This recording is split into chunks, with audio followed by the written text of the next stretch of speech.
Inicialmente, quero agradecer aqui pelo convite para a gente bater um papo sobre essa questão dos riscos psicossociais no trabalho.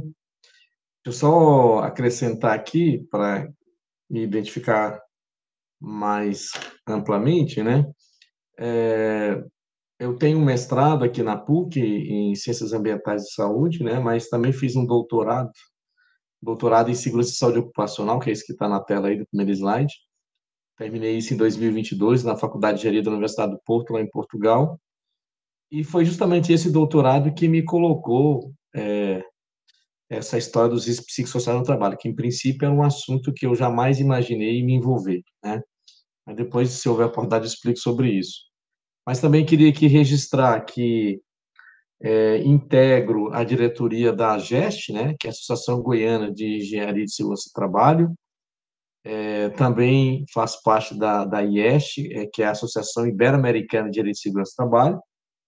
Sou engenheiro de segurança do trabalho na Assembleia Legislativa do Estado de Goiás, sou servidor público efetivo, e tenho esse canal, né, meio que uma empresa, que é essa SST Virtual, é uma página nossa na internet, quem quiser, quem tiver interesse, é só colocar ssstvirtual.com.br, e, enfim, tem também esse canal lá no YouTube. Ok, então o que acontece? A gente vai tratar aqui sobre essa questão dos riscos psicossociais no trabalho, tá bom? Vamos avançar aqui então.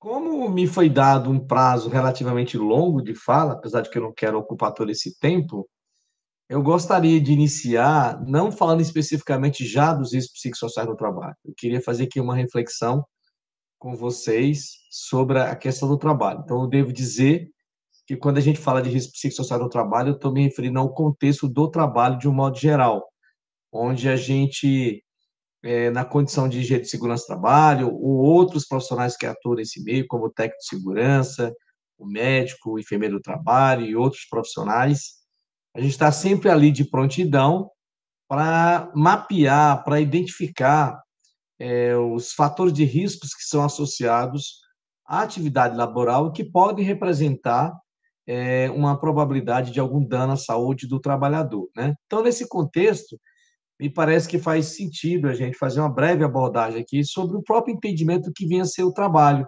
né? E aqui eu recorri a alguns autores, né, para trazer essa reflexão para vocês, tá bem? Então, assim, o registro mais antigo que eu encontrei aqui desses autores se referem ao filósofo alemão Karl Marx, que, ao tentar explicar o que se entende por trabalho, propôs o que está aqui.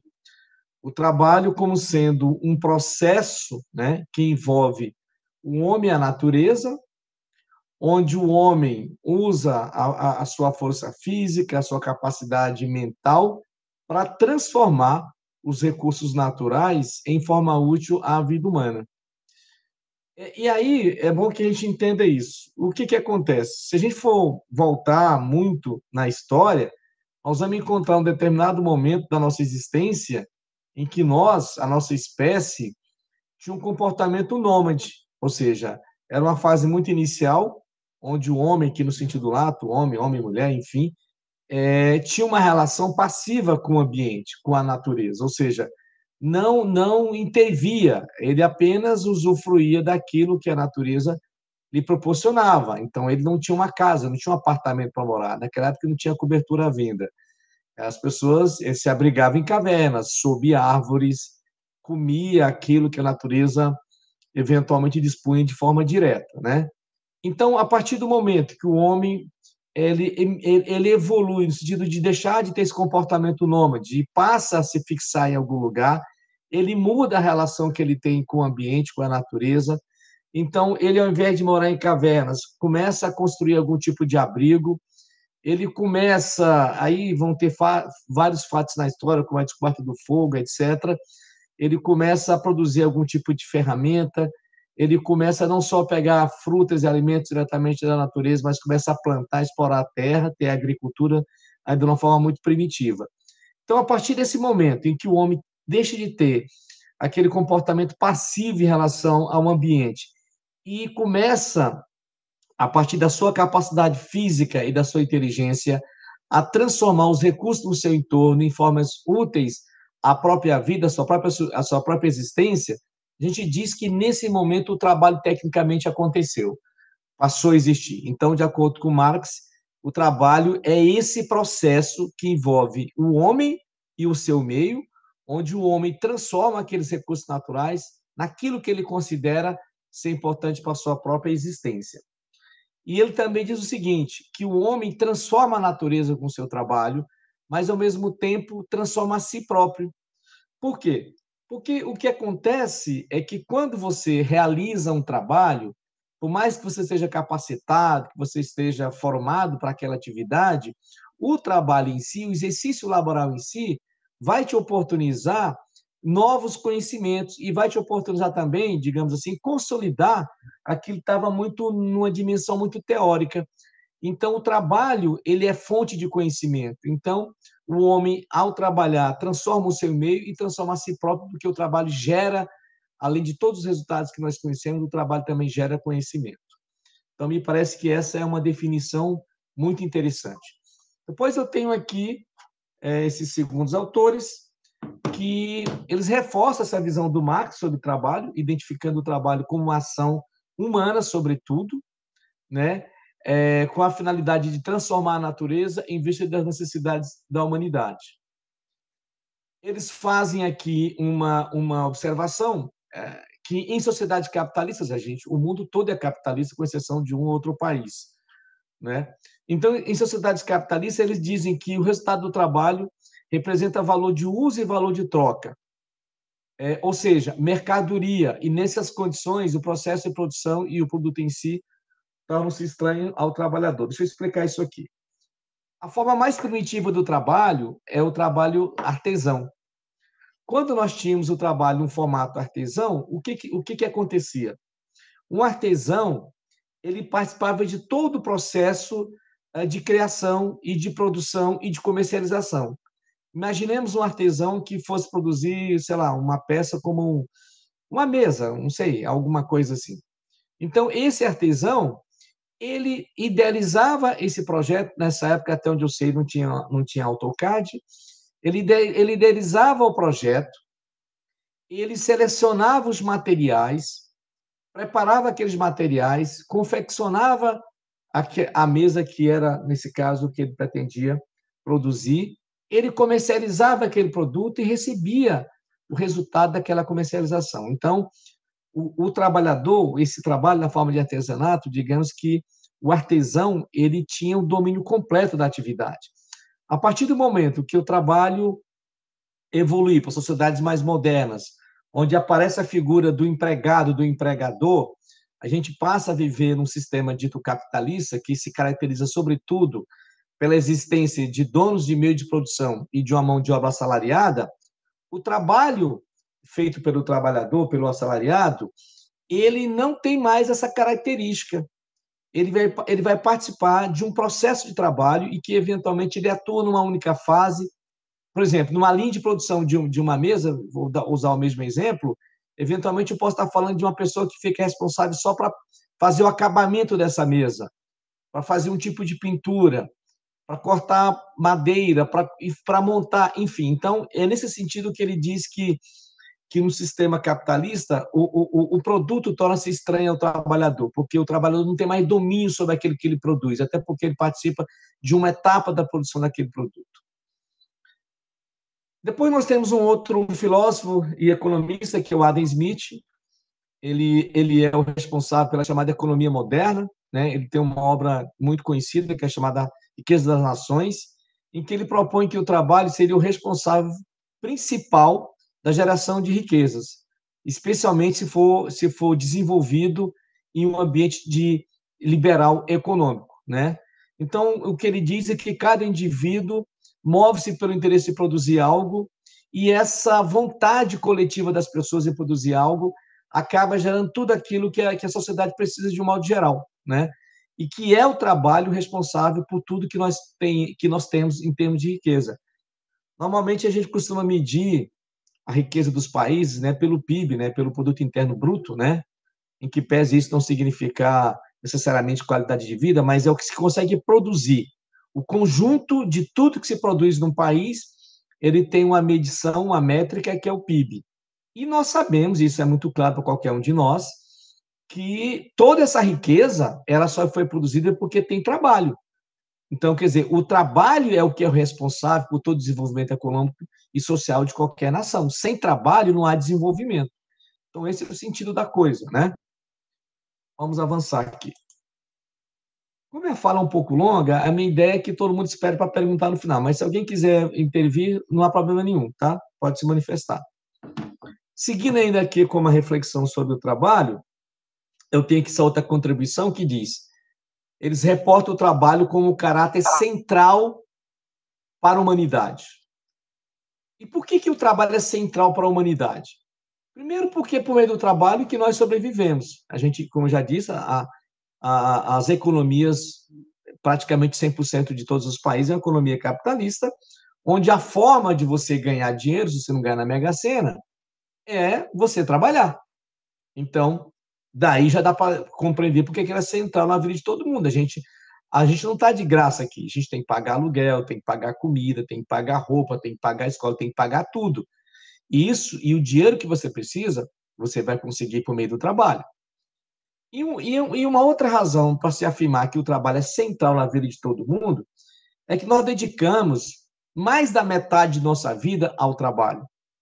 E isso é tão forte que isso tem uma contribuição na sua própria autoconstrução, na nossa própria identidade que a gente tem na sociedade de um modo geral. Às vezes a gente até costuma colocar um segundo sobrenome nas pessoas, que é o sobrenome da atividade que ela faz ou da empresa que ela atua. É o fulano é o João da empresa tal, é o fulano de tal. Então, o trabalho, ele adquiriu essa centralidade absoluta na vida das pessoas, da sociedade de modo geral, né?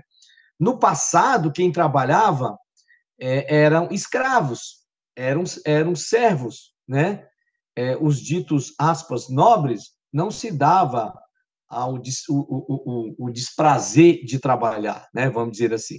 Só que, com o tempo, o trabalho foi assumindo uma relevância cada vez mais na sociedade, até adquirir essa centralidade que hoje é absoluta, né? Nós vivemos atualmente momentos assim de incertezas e de dúvidas, né? A gente tem ouvido muitos comentários sobre essa questão da IA, da inteligência artificial, de toda essa evolução tecnológica. Parece que a gente está caminhando por um cenário onde não vai haver emprego para muitas e muitas pessoas, porque essas tecnologias estão substituindo profissões, atividades. Então, é um futuro muito incerto, né?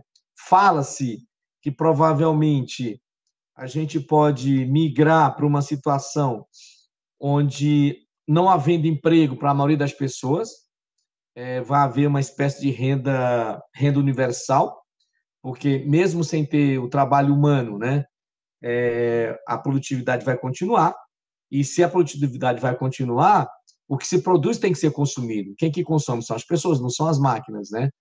Então, elas precisam de dinheiro para poder comprar essa produção. Mas como que eles vão ter dinheiro se eles não têm trabalho? Então, o Estado vai continuar arrecadando e vai ter aí uma espécie de renda universal para que as pessoas tenham acesso. Olha, se isso acontecer e ainda me alcançar, eu não vou achar ruim, não. Vai ter mais tempo para jogar tênis, para ir no cinema e etc e tal, né? Vamos ver o que vai ser. Mas o fato é que hoje ainda não dá para afirmar que a gente vai ter essa sociedade do ócio, né? Aí tão próxima. O fato é que o trabalho é central para cada um de nós, né? Aqui esses outros autores fazem a seguinte referência, eles fazem referência a uma abordagem onde o significado do trabalho, para quem o exerce, pode se traduzir em sofrimento, punição, maldição, elevado esforço ou mesmo estrita forma de sobrevivência material, não merecendo assim nenhuma dedicação para além de tal finalidade. O que acontece? A despeito de toda essa relevância, de toda essa importância que eu acabei de colocar aqui em relação ao trabalho, nós sabemos, acho que cada um de nós aqui sabe, que há um lado do trabalho que merece a nossa atenção. A gente sabe que muitas pessoas adoecem, muitas pessoas se acidentam e muitas pessoas morrem trabalhando, ou morrem devido ao trabalho. Não sei se vocês viram, mas teve um acidente ontem numa obra lá em São Paulo, um elevador despencou lá do décimo, um elevador de obra, no caso, né, de carga, estava com 3 trabalhadores, despencou do 17º andar, pavimento, e as 3 pessoas morreram, né? Depois vou mostrar aqui algumas estatísticas que comprovam isso, né? Então, o trabalho, ao mesmo tempo em que ele é fonte de riqueza, é fonte de desenvolvimento social, econômico, etc., o trabalho também merece a nossa atenção, porque se nós pegarmos as estatísticas, nós vamos comprovar que muitas pessoas se acidentam, muitas pessoas adoecem e muitas pessoas morrem devido ao trabalho. E por último aqui, esse autor diz que as condições de trabalho, né, envolve todas as circunstâncias em que o trabalho é realizado, as quais impactam na experiência real do trabalho e na dinâmica das relações laborais. Então é o seguinte, esse conceito de condição de trabalho ele é importante porque ele tem a ver com as eventuais ocorrências de acidentes e doenças, né? E nós entendemos por condição de trabalho tudo que envolve uma atividade, que começa no contrato.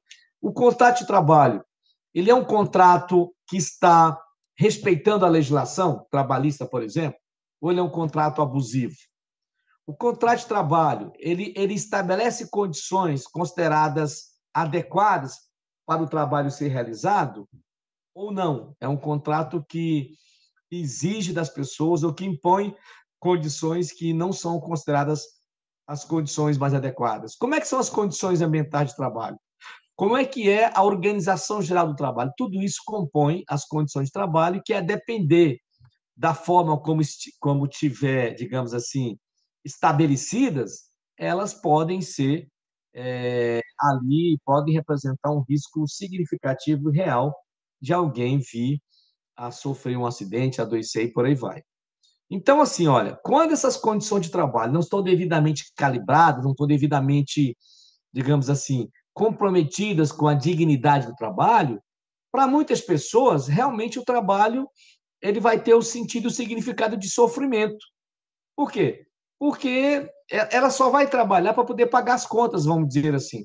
Porque ela não tem nenhum prazer no trabalho, porque o trabalho não lhe proporciona uma condição digna, não lhe proporciona um aprendizado, é mesmo algo que tem que ser feito, porque se não se fizer isso, não tem como se garantir a sobrevivência, né? Então, nesse sentido, a palavra-chave que pode, nessas condições, traduzir o sentimento das pessoas é sofrimento, né?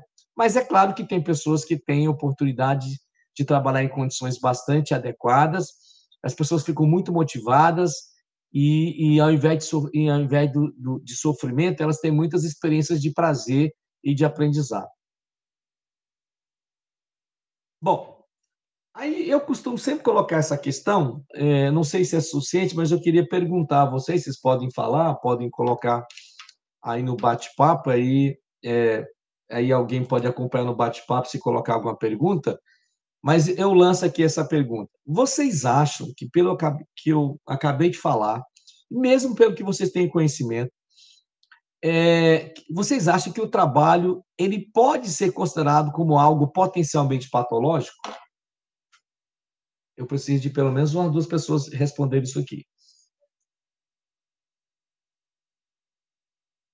Podem Sim, falar, com se quiser abrir o certeza. microfone, podem falar ou podem escrever. Sim, sim, Sampaio, com certeza. A Ana Renata já respondeu, mas eu quero mais aí 1 ou 2 pessoas.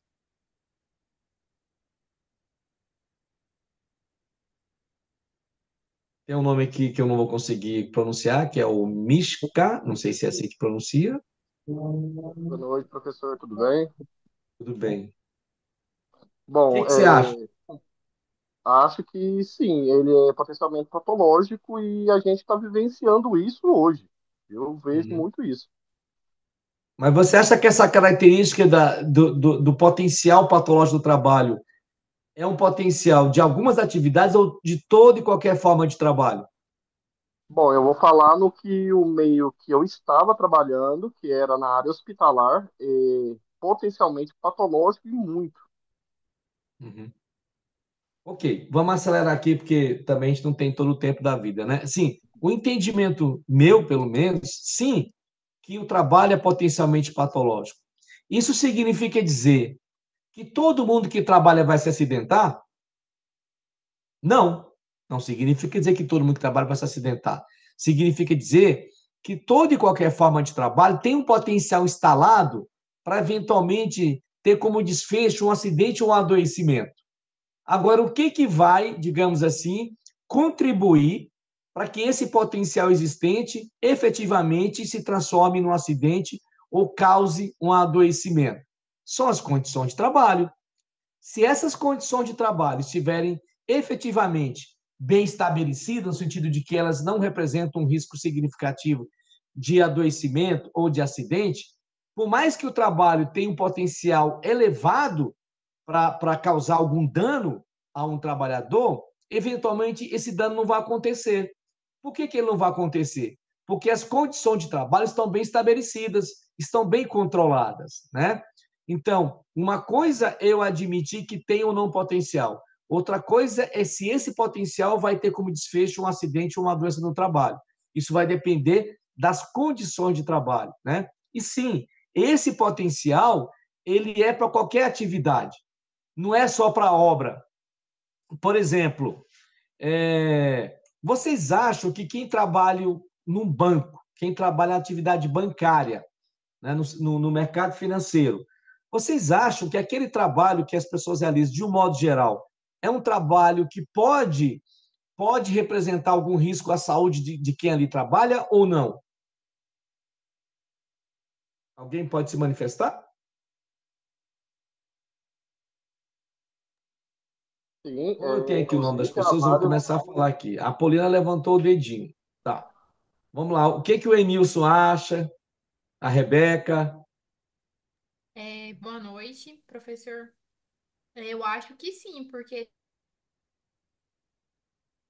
Pode falar, Rebeca. Você acha que sim, por quê?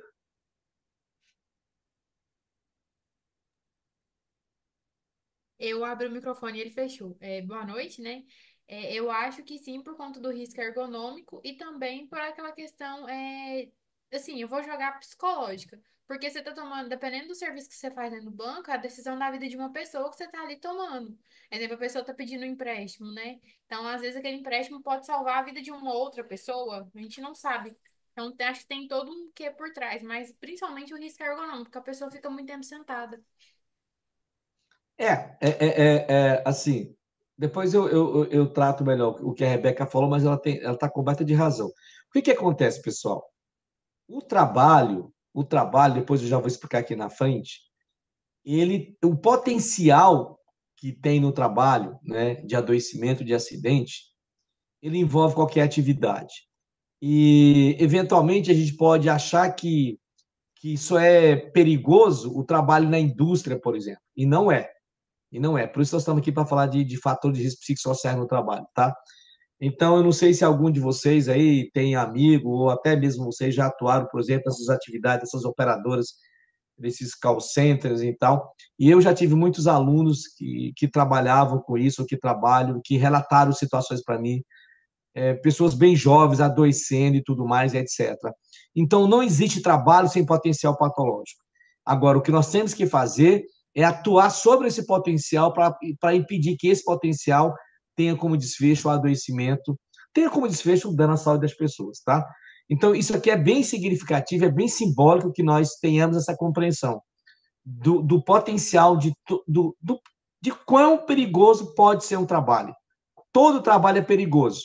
Agora, a gente tem como fazer qualquer trabalho se as condições de trabalho estiverem bem estabelecidas, de modo que esse perigo efetivamente seja controlado.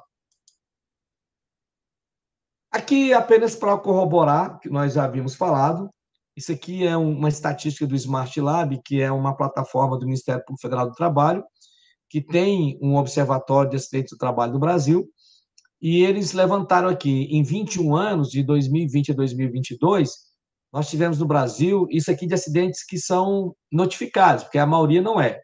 Quase 13 milhões de trabalhadores acidentados em 21 anos, que provocou quase 55 mil mortes.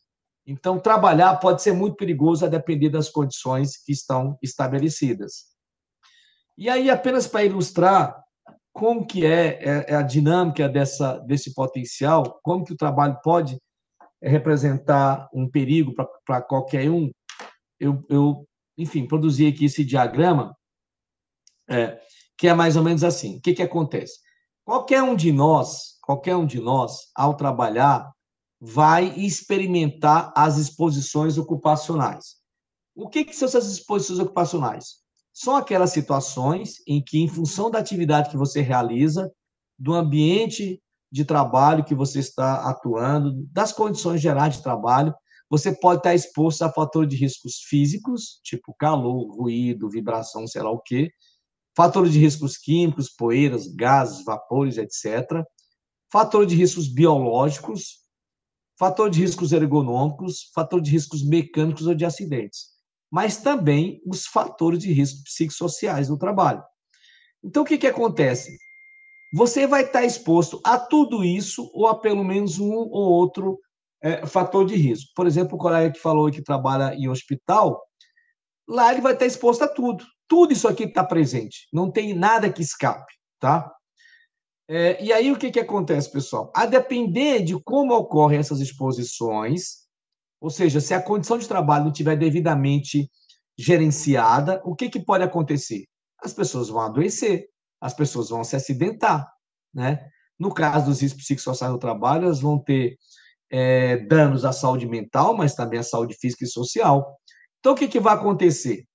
Se isso ocorrer nos locais de trabalho, né, as pessoas vão adoecer, vão se acidentar e vão acabar alimentando, né, inflando a estatística do absenteísmo, ou seja, do afastamento do trabalho devido a danos à saúde, resultado das exposições ocupacionais que as pessoas experimentam a exercer as suas atividades, tá? Então, todo mundo que trabalha está exposto a isso, não tem como escapar. Então, esse é um pouco uma forma de representar o que acontece no local de trabalho. Bom,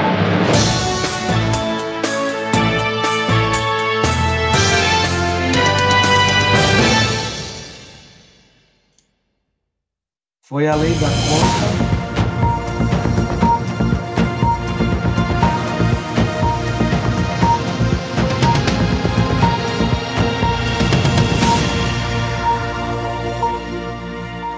Gostaram aí da vinheta aí? Eu agora vou entrar nos riscos psicossociais, e aí então eu coloquei aí. Por que falar dos riscos psicossociais no trabalho? Por que mais recentemente a gente tem dado uma atenção especial a isso? E aqui só vai passar o tempo, a gente se aproxima.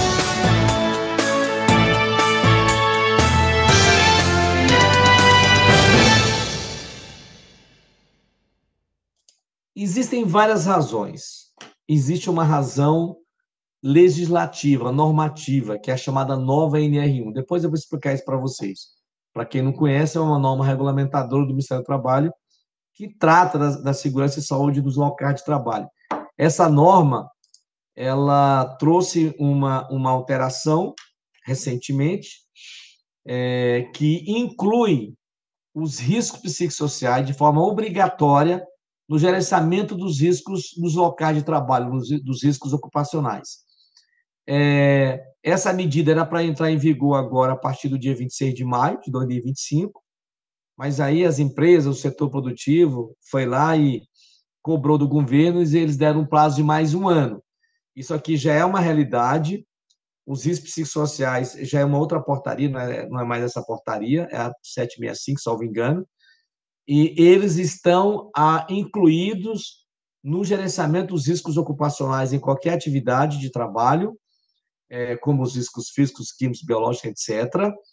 Só que a vigência disso será a partir do dia 26 de maio de 2026. Como estava previsto agora para 2025, então estava havendo uma corrida generalizada de empresas, profissionais, todo mundo para se preparar. Ganharam mais um tempo. Eu espero que não fiquem parados aguardando chegar a hora para depois começar a chorar novamente, tá? Mas essa é uma das principais razões desse debate. Mas não é só isso, pessoal. Eu acho que muitos devem ter visto esse gráfico aqui. isso já tem acho que uns 3 meses, salvo engano, né? O INSS divulgou essa informação. Esse gráfico é um gráfico que mostra o afastamento, os benefícios, que eles chamam de benefícios previdenciários, de pessoas que se afastaram, né, da sua atividade, de um modo geral, por problema de saúde mental. Esse gráfico traz os dados de 2014 até 2024. Vocês observam que entre 2014 e 2019, que é a época antes da pandemia, estava ali oscilando entre o máximo 22 mil, quase 23, depois 20 mil, estava aqui em torno de 20 mil pessoas se afastando do trabalho por problemas de depressão, sei lá, do trabalho, ou, enfim, adquirindo o benefício lá do INSS. Com a pandemia, isso despencou para 91 mil. Por que isso aqui despencou? Alguém saberia me dizer? Durante a pandemia, as pessoas pararam de ter problema de saúde mental? Vocês acham que foi isso que aconteceu? Ou é uma outra explicação isso aqui?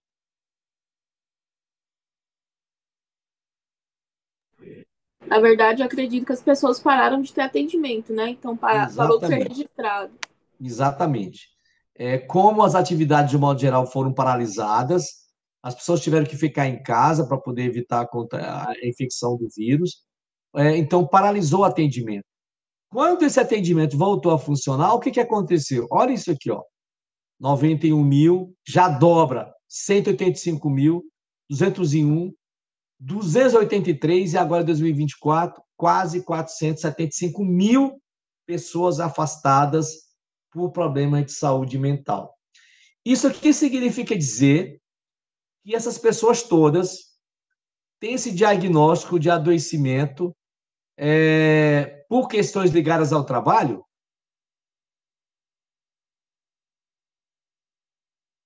É isso ou não, pessoal?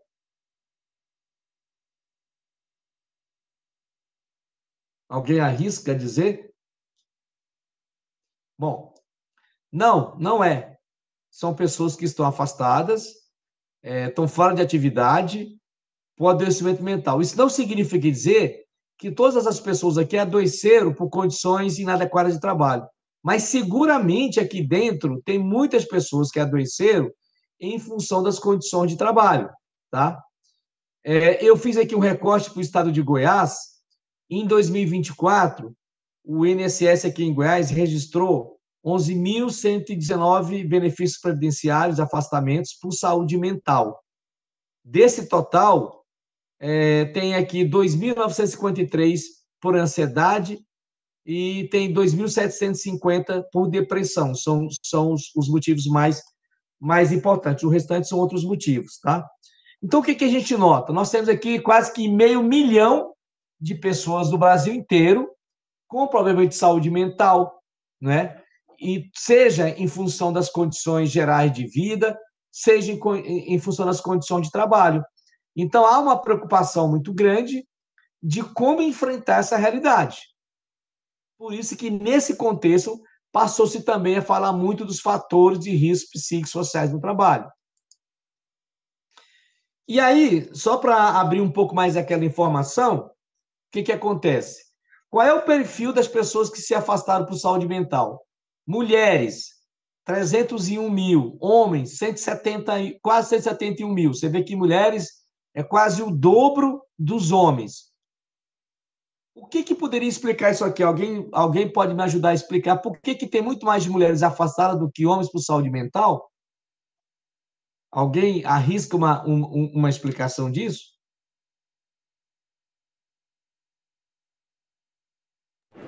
Eu acho que porque mulheres estão mais suscetíveis a ambientes mais abusivos, que vão deixá-la mais debilitada psicologicamente do que homens. E também porque elas procuram mais atendimento do que os homens, então acaba que elas têm esse atendimento também, enquanto homens normalmente aguentam tudo e não vai atrás de ajuda. Certo. Alguém mais quer falar?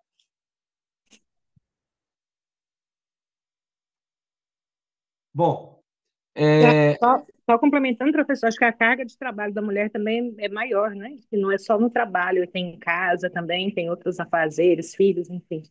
Acho que por isso Sim, que a mulher ela você falou, sofre.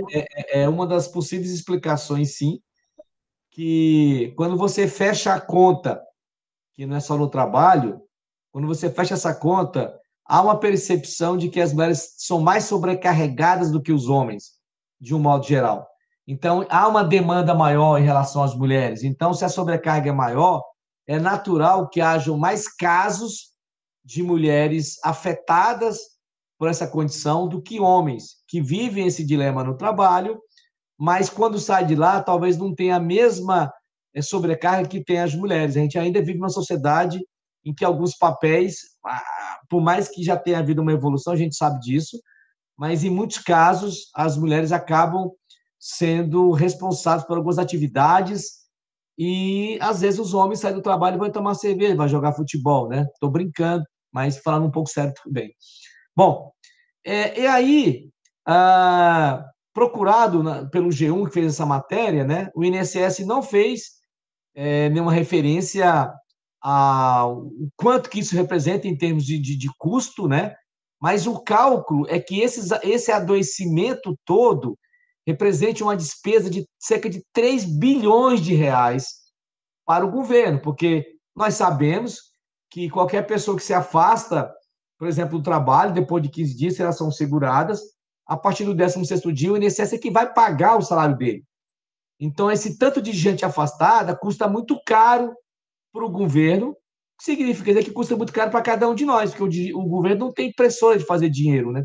Tem a Casa de Moeda, a gente sabe disso, mas o dinheiro que o governo tem é o que a gente paga de imposto. Então, essa conta acaba sendo paga por todos nós. E aí, nas possíveis explicações, né, há quem diga que isso pode ser um reflexo do próprio mercado de trabalho, né, mas também da própria a cicatriz da pandemia, tá? Então, o fato, pessoal, é que há essa crise generalizada e há um outro entendimento também que é o seguinte: os chamados transtornos mentais e comportamentais, que é um termo que se utiliza para se referir a qualquer tipo de dano à saúde mental, eles são multifatoriais. Eles não têm uma causa única, né? E é muito difícil você saber se eventualmente alguém tem um quadro de adoecimento, se aquilo, quantos por cento é da vida pessoal, quantos por cento é do trabalho. Isso é muito complicado de analisar, tá? Então, os transtornos mentais e comportamentais são multifatoriais. Isso significa dizer que o trabalho também tem uma contribuição nisso, tá? Deixa eu avançar. E aqui, ó, para trazer um dado para vocês, esse aqui são estatísticas, né, de acidentes de trabalho. Então, observa, esse aqui de 2001 a 2022. De todos os motivos de afastamento do trabalho no Brasil, quando você pega todo e qualquer tipo de afastamento, as fraturas representam 40% de todos os motivos de afastamento. Quanto que representa, no geral, o adoecimento mental? Menos de 5%. No geral, menos de 5%. Mas se você aplicar alguns filtros aqui, a gente pode ter um olhar diferente. Se eu for pegar só no serviço público, o que acontece? Os afastamentos no serviço público, as fraturas caem de 40% para 25,8%, e os transtornos mentais sobem de 4,8% para quase 24%. Se você aplicar um segundo filtro e quiser olhar só, aqui não deu para vocês verem, só na saúde e na educação, a coisa fica mais significativa ainda. Na área da educação, 35,3% dos afastamentos estão associados à saúde mental. E na saúde, quase 41%. Ou seja, de 10 afastamentos em profissionais da saúde, quase 4 são associados a danos à saúde mental. Então, a gente vê que essa questão da saúde mental ela é algo muito significativo, né? Bom, isso aqui eu não vou fazer referência. Então, deixa eu passar agora para falar um pouco mais especificamente dos fatores de risco psicossocial no trabalho. Na Europa, tem uma espécie de um inquérito que eles fazem de 5 em 5 anos, sobre riscos nos locais de trabalho, na tentativa de descobrir, inclusive, novos riscos. O último que foi feito trouxe, dentre outros resultados, as seguintes questões. Quase metade dos trabalhadores europeus reconhece que a sua atividade é estressora, é estressante. Por outro lado, eles levantaram que o estresse no trabalho, no caso lá da Europa, ele acaba contribuindo com 50% dos dias não trabalhados. Então, vocês veem quanto que essa condição de trabalho, no caso especificamente do estresse, pode impactar na atividade de um modo geral, né? Eu vou avançar aqui, tá? Aí, pessoal, quando a gente vai tentar entender como que o sofrimento, como que o estresse acontece no trabalho, existem alguns modelos teóricos que se propõem a explicar isso. Eu vou ficar só nesse, eu até coloquei mais, mas é só para a gente entender essa dinâmica do sofrimento do trabalho, do estresse do trabalho, que por si só já é uma condição preocupante, mas que representa fator de risco para outras coisas. Um dos modelos é desse pesquisador que é o Robert Karasek, que em 1979 propôs o que ele chama do modelo demanda-controle, que é essa imagem que vocês estão vendo aqui. O que é exatamente esse modelo demanda-controle? Dentro de demanda, ele coloca ali tudo que representa de cobrança, de expectativa do trabalho. A demanda tem a ver com a pressão do tempo, com o ritmo de trabalho, com a sobrecarga de trabalho, com conflitos no local de trabalho, com toda a condição de trabalho e com tudo aquilo que é demandado do trabalhador. E o controle, ou como é que ele chama de latitude de decisão, tem a ver com o nível de autonomia que tem o trabalhador para realizar suas atividades. Então, ele propôs aqui a seguinte situação. Tenho aqui essa figura bidimensional, que tem 4 situações, e que eu vou tratar aqui segundo essas diagonais A e B. Na diagonal B, ele trata de 2 conceitos, que ele chama de trabalho passivo e de trabalho ativo. O que seria o trabalho passivo? É aquela situação onde a demanda é baixa e onde o controle também é baixo. Isso aqui seria o quê, pessoal? Imagina alguém que tem um emprego em que, ao longo da sua jornada de trabalho, ele é pouquíssimo demandado, ele fica mais sem fazer alguma coisa que fazendo algo. Os trabalhos que ele realiza são, normalmente, trabalhos de baixíssima demanda psicológica, não exige um nível de raciocínio complexo, não tem uma demanda cognitiva elevada, não tem ritmo, não tem prazo. É algo muito tranquilo nesse sentido. Mas, por outro lado, ele é uma pessoa que não tem nenhuma autonomia, nada, ele não manda em nada. Tudo que ele tem que fazer, ele tem que ter autorização. Isso ele chama de um trabalho passivo. O oposto disso é o trabalho ativo. E o que seria o trabalho ativo? O trabalho ativo... Antes disso, pessoal, essa condição aqui atrás é uma condição que também não é boa, tá? O que é o trabalho ativo? O trabalho ativo é a combinação de uma demanda alta, a demanda é alta. Imagina alguém que trabalha qualquer que seja o trabalho, e que parece que ele não tem um segundo nem para tomar uma água, ele é muito demandado, junto com a demanda quantitativa, tem uma demanda qualitativa significativa, são trabalhos de nível de raciocínio elevado, etc. Ou não. O fato é que ele é muito demandado. Você quer alguém que é muito demandado? O chefe da manutenção de qualquer empresa é muito demandado, normalmente, né? Então, ele é muito demandado, só que, em compensação, ele tem um nível de controle muito elevado aqui. O controle dele é muito alto. Então, ele é muito cobrado, é muito demandado, mas ele tem autonomia. Então, esse quadro que combina uma alta demanda com a alta autonomia, ele chama isso de um trabalho ativo, que é uma condição que deve causar alguma preocupação, que a pessoa trabalha demais, mas o que compensa isso é que ele tem liberdade, tem autonomia, ele tem apoio, ele tem condições efetivas de realizar todo o trabalho que lhe é cobrado. E essa segunda diagonal, a diagonal A, ele vai tratar aqui da tensão no trabalho. Primeira situação, demanda baixa e nível de controle alto. Então, imagina, você tem uma atividade em que você não é tão demandado assim, o trabalho é tranquilo, e para melhorar mais ainda, você tem a absoluta autonomia sobre o trabalho que realiza. Essa condição, ele diz que é um trabalho de baixa tensão, ou seja, onde o estresse, onde o sofrimento não é algo importante, porque você não é tão demandado e tem uma autonomia absoluta. Agora, o oposto disso, que é a pior situação, é o que eles chamam de high strain job, que é um trabalho de tensão elevadíssima, porque combina o quê? Uma alta demanda e um baixo controle.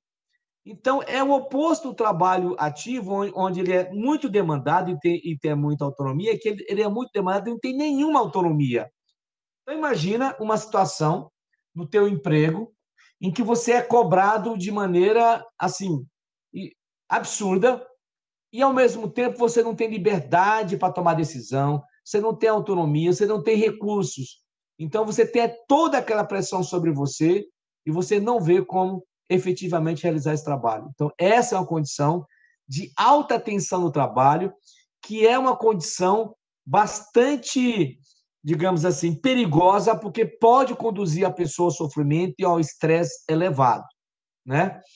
Então, o que ele diz aqui, ó, por exemplo, quando a autonomia é muito baixa, ele diz que isso representa, né? Isso modula a liberação ou transformação do estresse, energia potencial, energia de ação. O que ele quer dizer, pessoal? Na verdade, a gente não tem que ter medo do estresse. E o estresse, em princípio, não é algo negativo.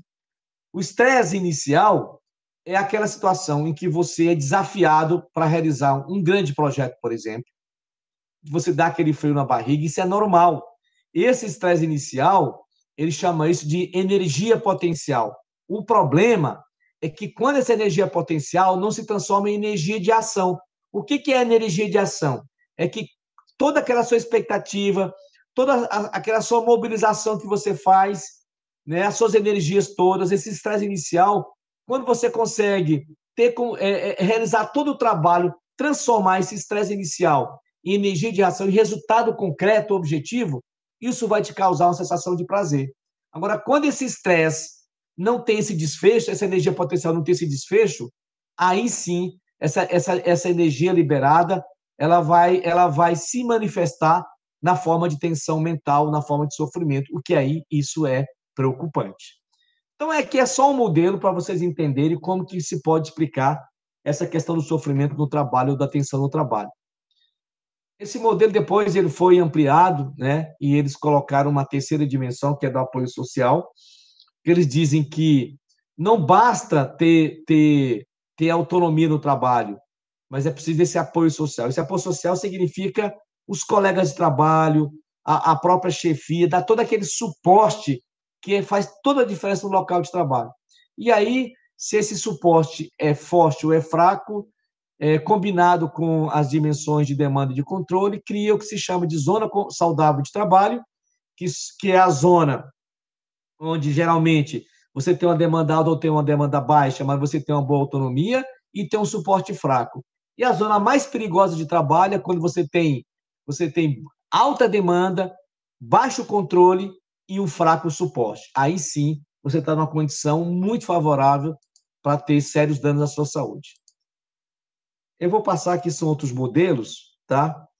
E vou agora rapidamente, porque eu falei que era muito tempo, já são 8h05, né? Dizer também o seguinte, que existem vários estudos que comprovam, né, que os fatores de risco psicossociais do trabalho, eles têm uma participação significativa no absenteísmo doença, no adoecimento das pessoas que vão se afastar do trabalho. Isso aqui é resultado da minha tese de doutorado, onde eu fui tentar provar isso, de como o absenteísmo pode ser o desfecho de uma série de variáveis, dentre elas, variáveis de natureza psicossocial, tá bom? Ok. Agora, eu queria, então, trabalhar com vocês, nós estamos aqui falando que a gente conceituasse o que nós entendemos por fator de risco psicossocial no trabalho.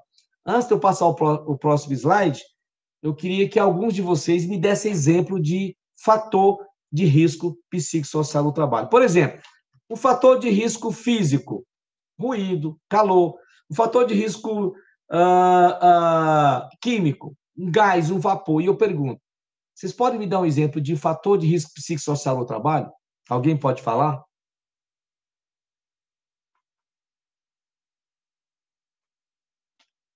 Vamos lá, estou esperando. Trabalho? Oi?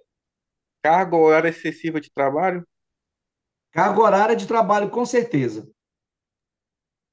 Certo. A questão de um ambiente tóxico também entra muito. O que é um ambiente tóxico? Seria um ambiente onde não há uma liderança boa e acaba que essa falta de liderança te causa prejuízos no final do dia. Você sai extremamente cansado, você sai Tá. frustrado. Muito bem. Então, eu vou chamar, porque o ambiente tóxico ele é muito geral. Eu sei o que é isso. Ele é muito geral, envolve muitas coisas. Eu vou dar um destaque na sua fala para a questão do estilo de gestão ou da liderança. Pode ser?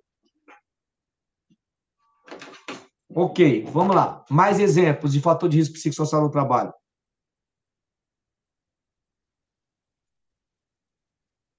Trabalho sob pressão constante, certo?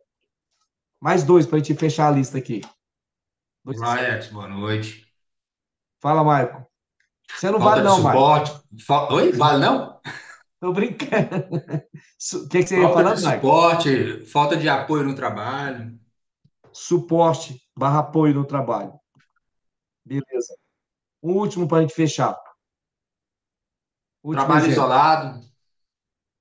Como? Trabalho isolado. Trabalho isolado? Tá. Então, pessoal, vocês, eu posso passar os próximos slides, que vocês já sabem de tudo, né? Isso aqui é importante.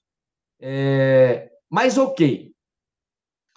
O que nós chamamos de fator de risco psicossocial ou de fatores de risco psicossociais são justamente esses elementos que constituem a organização geral da atividade. É aquilo que dá sentido à atividade. A atividade se assenta sobre o quê?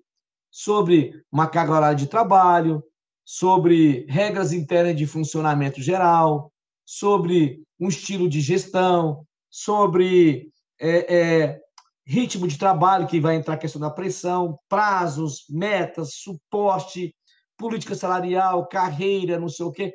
Tudo aquilo que constitui, que forma o modo como a atividade é desenhado e é gerido, são esses elementos que a gente chama de fator de risco psicossocial no trabalho.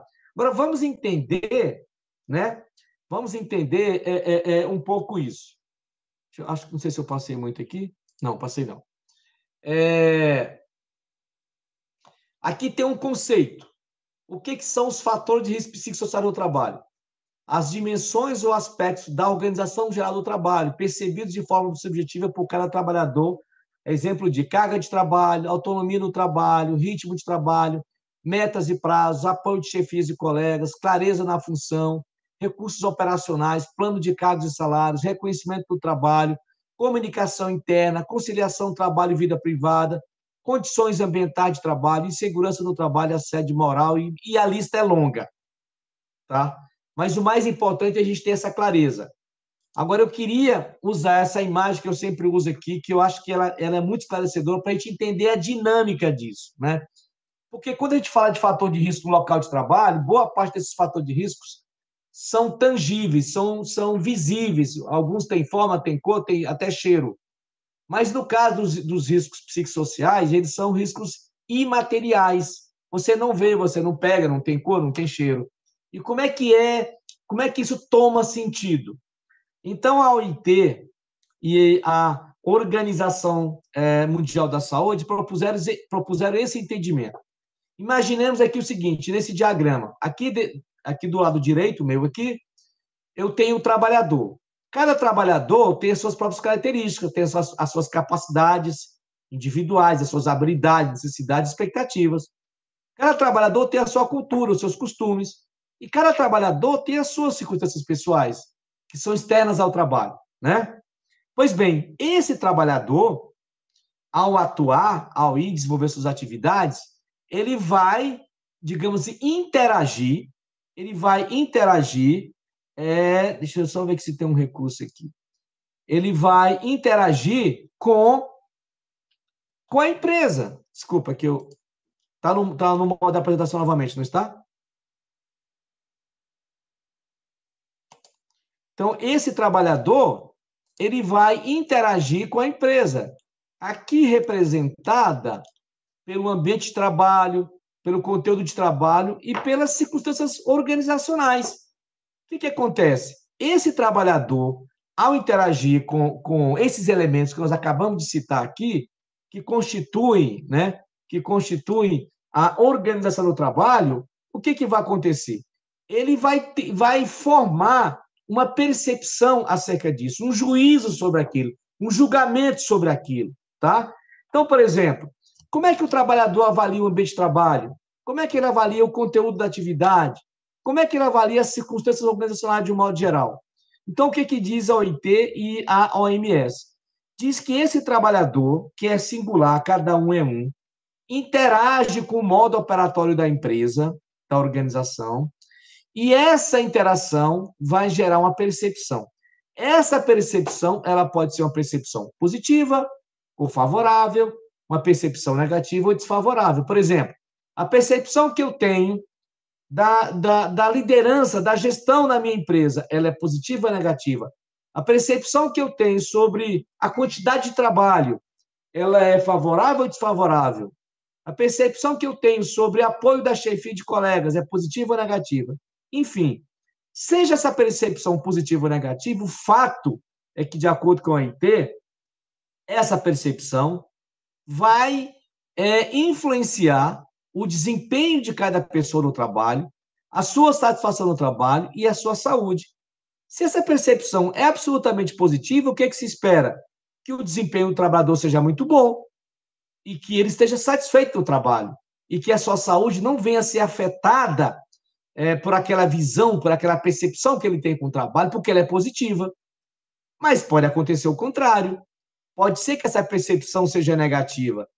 E se essa percepção for negativa, o que significa dizer isso? Significa dizer que também vai influenciar o seu desempenho aqui, a sua satisfação e a sua saúde. Só que nesse caso é uma influência negativa. Um trabalhador que tem uma visão muito negativa do seu local de trabalho, de tudo que afeta o trabalho, vocês acham que o desempenho dele pode ser um desempenho inferior do que um trabalhador que tem uma percepção positiva ou não?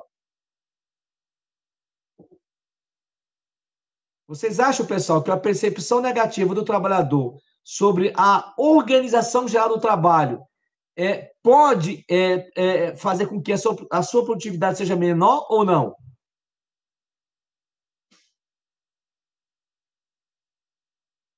Vocês estão me ouvindo?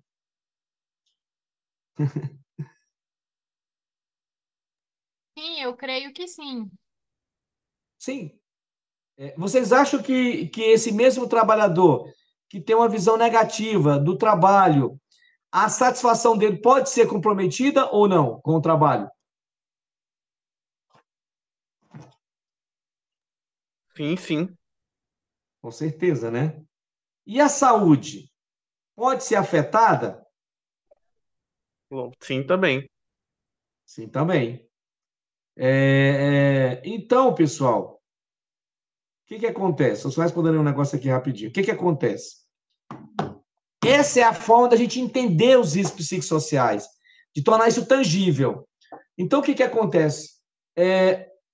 A dinâmica é essa. Quando você trabalha em qualquer lugar, inevitavelmente você está interagindo com as pessoas e com o modo operatório, com as regras, com tudo que caracteriza o trabalho, com tudo que caracteriza a atividade de um modo geral.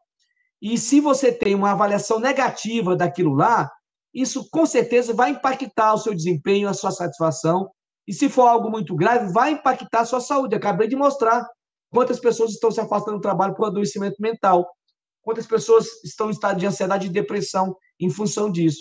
Então, essa é a forma como os riscos psicossociais adquirem um sentido real para nós, né? É a partir da interação que nós temos com a empresa, com o seu modo operatório, de como nós percebemos isso. Bom, então, diante desse quadro, como é que a gente tem que enfrentar esses riscos psicossociais no trabalho? Aí eu vou entrar aqui, não quero... Eu sei que aqui tem muitas pessoas que eventualmente não são da área de segurança do trabalho, Eu não vou carregar muito nisso. Mas o que eu quero dizer para vocês que não são ainda dessa área, que não têm conhecimento dessa área, pessoal. As condições de trabalho, em qualquer local de trabalho, elas têm uma legislação para cumprir, elas têm normas para atender, tá? E uma das normas é a NR1. E essa norma, ela diz o seguinte, que é dever das organizações fazer o que se chama de gerenciamento de risco ocupacional das suas atividades. E esse gerenciamento dos riscos ocupacionais, ele toma sentido por meio de um programa chamado de PGR, Programa de Gerenciamento de Riscos. E esse programa de gerenciamento de riscos, a partir de maio de 2026, terá que incluir os riscos psicossociais no trabalho. Eu costumo dizer o seguinte, que uma gestão de segurança e saúde no trabalho que ignora os riscos psicossociais no trabalho, ela faz a prevenção pela metade, não tenho dúvida disso, tá? Agora, existe uma metodologia para se fazer esse gerenciamento dos riscos ocupacionais, que é um pouco aquela ideia do ciclo PDCA, né?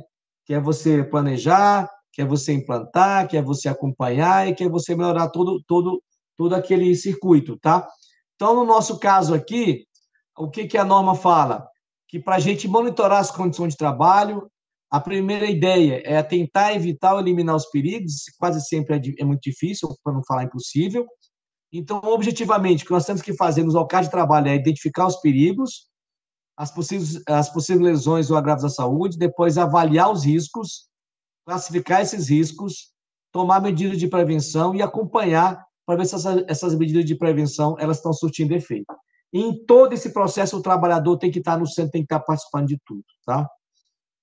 Essa mesma norma, ela também pede que, quando a gente for fazer a identificação dos perigos, a gente identifique as fontes e as circunstâncias.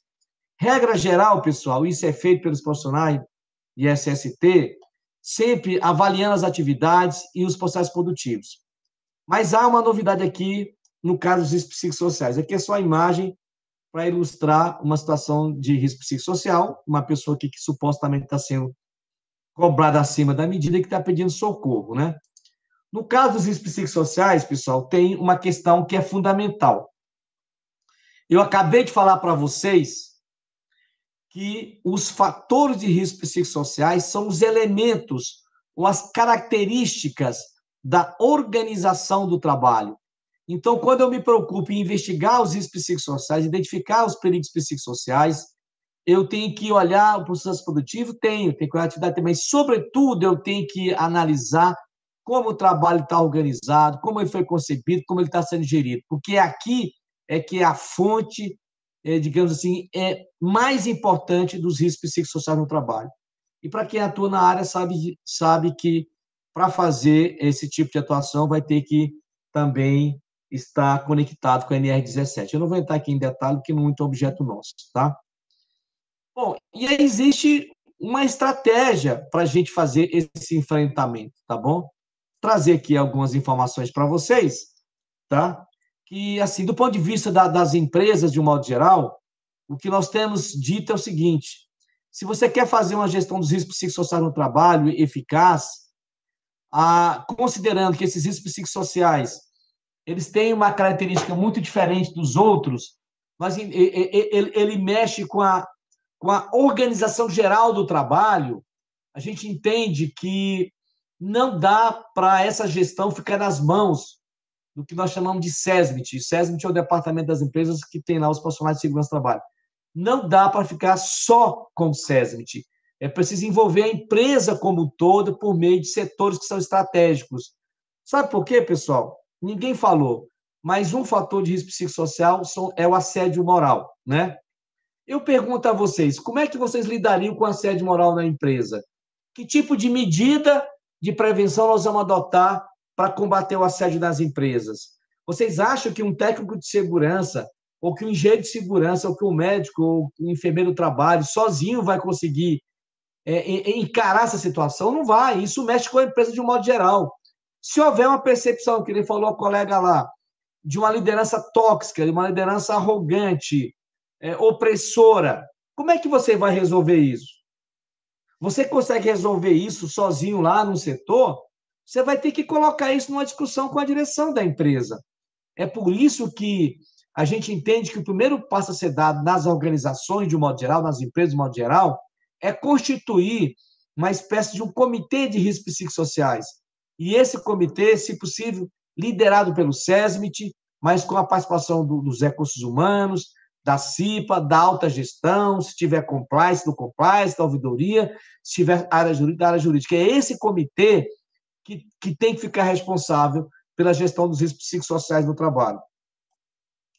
E aí, esse comitê deve fazer todo um plano de trabalho para definir uma estratégia que deve cobrir desde a identificação dos perigos psicossociais até a definição das medidas a serem implantadas.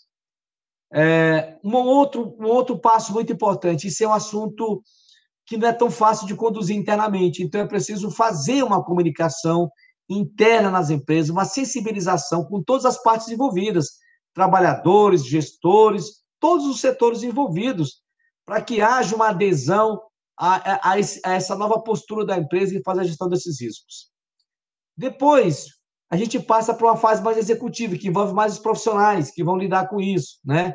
Quer identificar os perigos, depois quer fazer a avaliação e depois fazer um plano de ação. Mas esse plano de ação tem que ser um plano de ação participativo, que participam todos os setores, e não apenas ali um ou outro técnico. Até porque não vai adiantar você ficar colocando coisas aqui nesse plano de ação que não vai ser encarado pela empresa de um modo geral, tá bem? Aqui é só para ilustrar, né, que, então, a ideia é você ter um comitê multidisciplinar nas empresas de gestão dos riscos psicossociais no trabalho, tá bem? Eu vou passar um pouco à frente aqui, que é um conteúdo mais técnico, tá? Que seria mais para os profissionais de SST, mas só para dizer que a avaliação dos riscos psicossociais no trabalho, ela pode e deve acontecer aqui no âmbito da avaliação ergonômica preliminar, aí depois aqui tem um desdobramento mais técnico, que eu acho que não é o caso aqui da nossa conversa. Agora, isso aqui eu faço questão de colocar, já estou caminhando para o final, tá, gente? Para vocês que não são muito da área, eu devo dizer o seguinte, que quando a norma trouxe a obrigação de incluir os riscos psicossociais aqui na gestão da segurança do trabalho das empresas, ocorreu, ainda está acontecendo, né? Assim, toda uma, como é que eu diria? Uma corrida em torno dessa questão, várias pessoas colocando entendimentos opostos, etc. e tal, e criou uma zona muito complicada de compreensão desse assunto, né? Então, eu queria aqui tentar esclarecer um pouco sobre isso. O próprio Ministério do Trabalho, o que ele diz? Antes disso, deixa eu só falar uma coisa para vocês. Uma afirmação que eu fiz assim, sem planejar, mas me parece que traduz um pouco o que eu quero dizer para vocês. Eu estava ali numa palestra outro dia no Clube de Engenharia e eu disse o seguinte: enfrentar os riscos psicossociais no trabalho, pessoal, não é você transformar as empresas numa clínica de psicologia ou num hospital psiquiátrico. Não tem nada a ver uma coisa com a outra. Nós acabamos de ver aqui que os fatores de risco psicossocial no trabalho são as características do próprio trabalho, é como o trabalho foi desenhado, como ele é gerido. Então, se tem alguém adoecendo por conta do trabalho, da sobrecarga de trabalho, ou de um assédio moral, ou das metas que são impraticáveis, da falta de suporte, das pessoas estão ansiosas, estão com depressão, como é que a gente vai resolver isso? É arrumando um psiquiatra para cada trabalhador? Não, não é. É resolvendo o problema do fator de risco psicossocial. Então, se está adoecendo as pessoas a sobrecarga de trabalho, essa carga de trabalho tem que ser repensada. Tá? A pessoa adoeceu, é claro que ela tem que ter atendimento, mas esse atendimento é para algo que já deu errado, porque a prevenção acontece antes. Tá? Então, o que diz o Ministério do Trabalho? Que o que deve ser considerado para efeito da avaliação dos riscos psicossociais são os fatores organizacionais da atividade, considerados estressores. É aquilo que estressa as pessoas que tem que ser avaliado, tá? Que pode ter um dano à saúde das pessoas. Então, não se trata de você verificar sintomas individuais.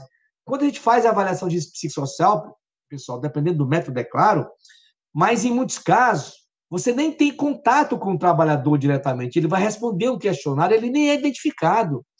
Então, não é você se preocupar com o sintoma individual de ninguém, com o que está acontecendo com o trabalhador, mas de verificar as condições de trabalho que tem esse trabalhador e que pode adoecê-lo, tá? Então, essa avaliação tem foco nas condições de trabalho e não no indivíduo, tá? E a avaliação corresponde à percepção do trabalhador sobre os riscos psicossociais e não de um profissional. Porque eu sou engenheiro de segurança do trabalho. É eu que vou dizer o quão, digamos assim, grave é a carga de trabalho para um trabalhador A. Não é ele que tem que se manifestar, não sou eu. Eu vou conduzir tecnicamente, tá certo? Então, eu quero que fique muito claro para vocês. Quando nós falamos de fator de risco psicossocial, eu estou me referindo às condições gerais de trabalho, da organização da atividade. Quando eu vou avaliar se esses fatores de riscos têm potencial para provocar dano à saúde das pessoas, eu vou olhar para esses fatores de riscos. Eu não vou fazer consulta médica com ninguém, tá? Mas é claro que nessa avaliação, dependendo do método que se utilize, a gente já tem um indicador da probabilidade de adoecimento. E aí você já pode tomar providência, inclusive, para tratar essas pessoas. Mas isso é outra coisa. Tá? Isso é outra coisa. Eu estou lembrando aqui que, assistindo uma palestra de um auditor fiscal do trabalho, uma pessoa perguntou para ele o seguinte: lá na minha empresa, nós implantamos um plantão de atendimento ao trabalhador que está com ansiedade, que está sei lá, com depressão, tem lá um psicólogo, um psiquiatra. Eu posso colocar esse plantão lá, essa coisa que eu coloquei lá, como uma medida de prevenção que a minha empresa já adotou, posso colocar isso lá no PGR? Ele disse, não pode colocar. E por que não pode colocar? Porque isso aí não é prevenção. Isso aí é uma medida reativa. Isso aí é você procurar agir no efeito e não na causa. Isso aí é você admitir que a tua empresa é tóxica, como disse aqui alguém, que a empresa que o trabalho adoece as pessoas, e ao invés de você desintoxicar o trabalho, você só quer tratar o trabalhador. Aí ele volta para lá de novo, o que vai acontecer com ele? Vai ficar doente de novo, porque você não atuou na causa. O que acontece com alguém que, por exemplo, mora numa condição absolutamente ruim, num local que ela tem contato, não tem pavimentação, não tem água tratada, ela bebe água contaminada. Ela toma água contaminada, ela fica doente, vai lá, faz o exame, está com verme, está com isso, está com aquilo, tratou, ficou boa. Quando ela voltar a tomar aquela água contaminada, o que vai acontecer com ela? Ela vai ficar doente de novo. É a mesma coisa aqui. Então, se eu tenho um ambiente que é tóxico, e ao invés de tratar um ambiente tóxico, eu só estou preocupado em... E tem mais gente que fala o seguinte, de capacitar o trabalhador para conviver com aquele ambiente tóxico, de jeito nenhum. Eu tenho que atuar num ambiente tóxico para que ele seja um ambiente inclusivo, saudável e seguro, para que todo mundo trabalhe e não adoeça. É isso que eu tenho que fazer. Então, não é abrir clínica de psicologia ou de psiquiatria.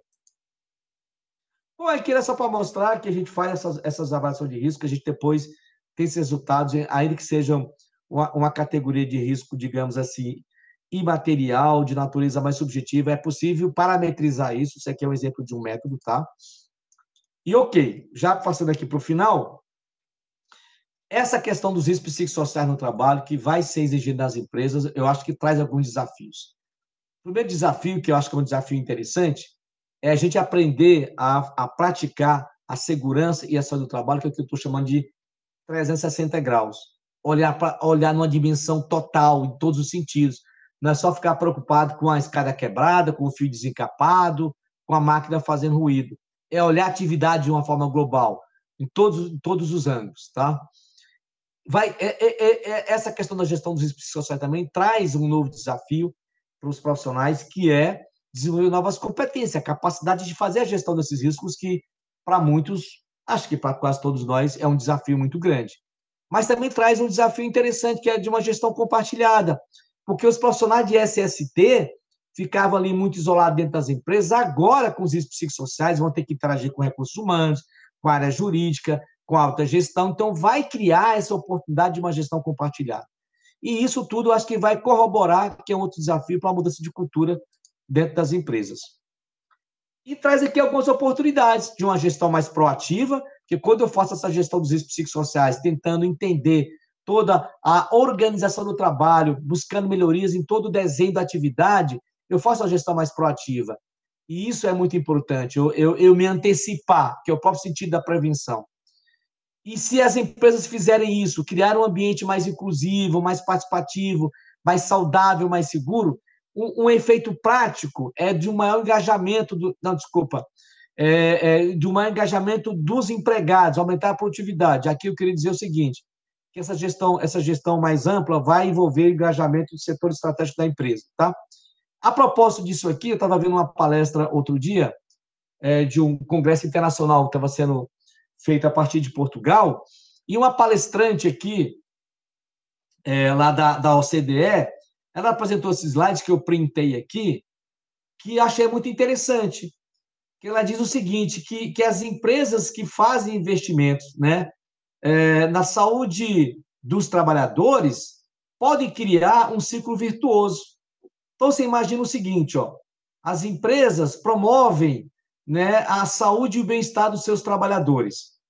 Esses trabalhadores no ambiente de saúde e de bem-estar, naturalmente, trabalhadores saudáveis, eles vão ficar mais produtivos. Então, essas empresas mais produtivas, mais seguras, mais saudáveis, isso vai acabar, esses resultados positivos vão acabar sendo, de alguma forma, publicizados. E muitos investidores vão preferir investir em empresas que promovem a saúde dos trabalhadores, porque são empresas que têm mais chances de melhores resultados.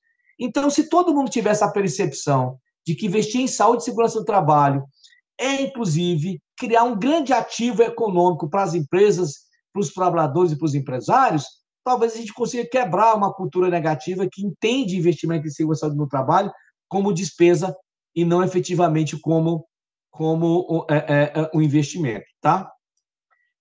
E depois, isso é uma questão mais específica, né, para quem atua na área, isso é uma ampliação do mercado de trabalho.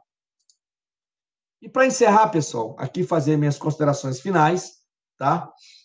No caso dessa norma regulamentadora, que é a NR1, que obriga os riscos psicossociais dentro das empresas, eu acho que as empresas têm que ver, não só as empresas e também os profissionais, têm que ver isso, para além de uma exigência burocrática, ver isso como uma grande oportunidade estratégica de evolução organizacional, certo? Eu acho que se as empresas tiverem esse insight, tiverem essa capacidade de perceber essa oportunidade de começar a trabalhar a gestão da sua atividade de um modo seguro e saudável, olhando para esses riscos psicossociais, eu tenho certeza que elas vão dar um grande salto de qualidade de gestão, de produtividade, vão atrair mais investimentos, mais investidores, vão ter trabalhadores mais dedicados e mais produtivos. Outra coisa importante, a gente sabe que existe a justiça do trabalho. Então, se as empresas são, digamos assim, faz uma gestão temerária em matéria de segurança do trabalho, elas estão aumentando os seus passivos trabalhistas, tá? Então, se ela faz o contrário, ela vai reduzir os seus custos operacionais com os afastamentos e despesas trabalhistas e também despesas médicas. E como eu já disse, essas empresas bem cuidadas, bem tratadas, vão aumentar a produtividade e o engajamento, porque quando o trabalhador está numa empresa que ele tem a sensação de uma proteção, de uma valorização, isso aumenta o comprometimento dele com os objetivos da empresa. Quem está naquilo que ele entende que é um bom emprego, não quer largar, vamos combinar.